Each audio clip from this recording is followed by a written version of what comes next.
lalo na doon sa mga boundaries at saka yung mga partition ng lupa. Ang pwede lang makapagbunot niyan sa muhon ay yung Judith. Hi, hello, good morning. This is your Yoyo Sam. Welcome to my channel. To all lovely ladies and gentlemen, welcome. Halika kayo, samahan niyo ako at tayo ay maglakad at ating tuklasin at ano ba ang muhon habang hindi pa nailagay o hindi pa naibaon sa lupa. Ay pwede mo pa siyang ilipat-lipat, ay pwede mong gawin ng sangkalan, pero pag ang muhon ay oras na mabaon sa lupa at ang muhon kadalasan ay binabaon doon sa mga boundary at saka mga partition ng bawat isang tao. Yun ang muhon, doon siya nakalagay. Pag naibaon na yan sa lupa, hindi na siya pwedeng bunutin o ilipat dahil nakabound, intertwined na siya sa isang batas, yung 131. Kasi kung ilipat mo siya na walang pahintulot sa abogado o order of the court na pwede siyang bunutin. Kung ilipat mo na walang anuman, basta ilipat mo lang dahil hindi ka naniniwala, mayroon kang kaukulang kaso na matanggap, lalo na kung ikaw ay nakita ng isang tao o napicturan ka, na videohan na inilipat mo yung muhon. Ang parusa niyan ay nandyan sa mga 10 years in prison at magbayad ka ng 20,000. Pwedeng isa, pwedeng 20,000 o pwedeng vote na 10 years of imprisonment at saka 20,000. Kaya hindi basta-basta na ilipat ang muhon, lalo na doon sa mga boundaries at saka yung mga partition ng lupa. Ang pwede lang makapagbunot niyan sa muhon ay yung geodetic engineer, o di kaya ay mayroon kang order of the court na pwede siyang bunutin. Pero habang walang order of the court o hindi yung engineer na ang nagbunot, hindi talaga siya mabunot. Mabunot lang siya kung ikaw ay argabyado at tama ang iyong hinala, ipinarelocate mo yung iyong lupa at mali ang pagkaposisyon sa muhon, doon pwedeng bunutin sa engineer, sa geodetic engineer na nagbaon dyan sa iyong muhon. Hindi ka pwedeng magbunot kahit nakita mo na ang tamang pwesto. Kasi ang pag-relocation sa isang lupa, both sides kasi ay present, kahit sa iyong north at saka east, south at saka west. Doon talaga ang buong area ay present lahat sila. Mas mainam na mas marami ang nakiusyosod ni sila na nandoon yung muhon. Mayroon ka mga pagkukunan na witness na mali ang nailagay o tama ang nailagay sa isang engineer. Habang ang muhon nailagay na, pwede ka rin maglagay ng natural boundary. Ano yung ibig sabihin ng natural boundary?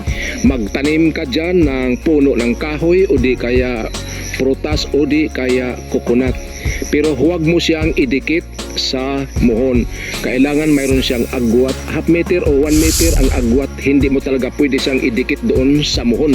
Dahil kung lumaki na yung puno ng kahoy, maaari siyang magalaw yung muhon. Yun ang palatandaan at yun ang tama sa paglagay ng mga natural boundaries sa bawat isang lupain. Ano pa ang mga requirements upang parelocate, resurvey ang isang lupa? Ang mga requirements na kailangan talaga upang ma-relocate ang lupa, ikaw na may-ari, kung gusto mong mag-parelocate sa iyong lupa, mag-produce ka ng tracer. Yung tracer, makukuha yan doon sa assessor's office ng isang taon. Doon mo makukuha yan, at bago mo yan makukuha, magbayad ka muna doon sa treasury. Dito sa amin, ang binabayaran namin ay nandyan sa mga 370 ang pagkuha lang sa tracer. Approve na yung tracer, hingian ka pa rin ng isa pang requirements. Yung requirements na hiningi sa iyo ay yung technical description. Ang technical description ay pwede mo rin siyang makukuha assessor's office. Magbayad ka doon ng ganun din. Ang bayaran mo sa treasury ay 300 mahigit din, so 370 maaari na sa dalawang requirements nandyan naglaro sa mga 700 plus ang halaga na iyong babayaran. Isabi mo lang doon sa assessor's office na magkuha ka rin ng technical description. Yun ang kailangan na dapat mong dalhin doon sa DNR o sa DAR o sa private surveyor.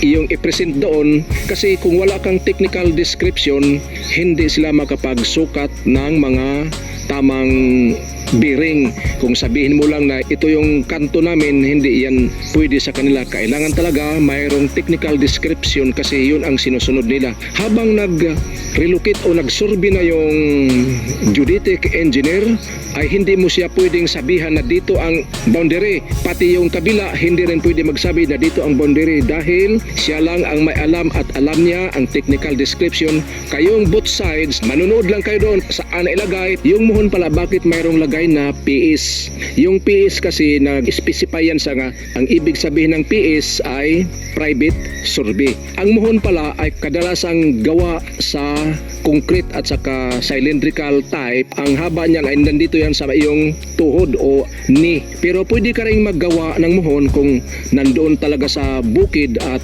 para makikita mo kung saan banda, pwede mo siyang pataasan pero ikaw na ang maggawa noon. Pero ang standard talaga ay hanggang sa tuhod lang. Pero kung ikaw ang may-ari, nagsabi ka sa geodetic engineer na maggawa ka ng muhon na mas taas hanggang dito sa iyong chin, yan pwede mong gawin para makikita mo kung saan banda. So yan lang at aking mga update sa muhon sa RPC 131 of the Philippines at saka ang mga requirements sa pag-resurvey ng isang lupa.